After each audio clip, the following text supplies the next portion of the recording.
শোনো বোনেরা, বিয়ের পর যখন শ্বশুর বাড়িতে গিয়ে দেখবা শ্বশুর বাড়ির সবাই তোমায় অপমান করছে, তোমাকে ছোট করে কথা বলছে, কিন্তু তোমার প্রাণের প্রিয় স্বামী একদম চুপ, তোমার পক্ষে কোনোই কথা বলছে না, তাহলে শোনো, এত দুঃখী হওয়ার কিছু নাই, ডিপ্রেশনে যাওয়ারও কিছু নাই। তখন তুমি বুঝে নিবা যে তোমার স্বামী চাচ্ছে তুমি নিজে পুরা পরিবারকে সোজা করো।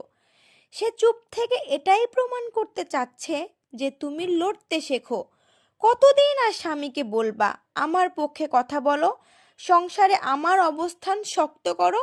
ঠিক আছে, সে চাই তুমি তোমার লড়াই নিজেই কমপ্লিট করো, নিজের অধিকার নিজেই বুঝে নাও, আত্মনির্ভরশীল হও। বুঝতে পেরেছো বোনেরা? শুধু শুধু আমরা সবাই স্বামীদেরকে ভুল বুঝি, তাই না? হুম।